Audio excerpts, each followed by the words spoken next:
नमस्कार सभी को। व्यवसाय अध्ययन की क्लास में आपका पुनः स्वागत है। आज आप प्रबंध के परिचय में प्रबंध की प्रकृति के बारे में पढ़ेंगे कि प्रबंध क्या है। तो अलग अलग वैज्ञानिकों के अनुसार प्रबंध को माना गया। जैसे कुछ वैज्ञानिकों ने प्रबंध को बहुविधा के रूप में माना है। आप इसे चार्ट बना के प्रयास करें।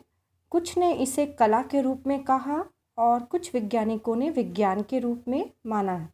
इसी प्रकार पेशे के रूप में भी समझा गया और सार्वभौमिकता के रूप में भी।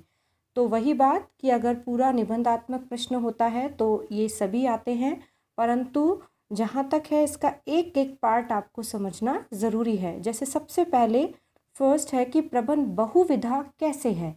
तो इसे समझने के लिए आपको ये पता होना चाहिए कि बहुविधा क्या है। तो बहुविधा ये दो शब्द हैं। बहु मतलब अनेक और विधा मतलब विषयों का ज्ञान।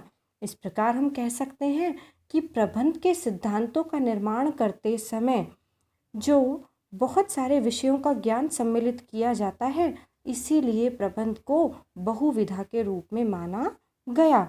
जैसे राजनीति शास्त्र है, अर्थशास्त्र है, गणित है, जीव विज्ञान है। तो कहीं ना कहीं जब इसके सिद्धांत बनाए गए, प्रयोग किए गए, तो उस दौरान अनेक विषयों का ज्ञान सम्मिलित किया गया।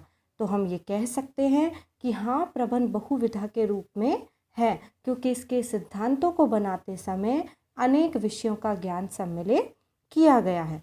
Thank you.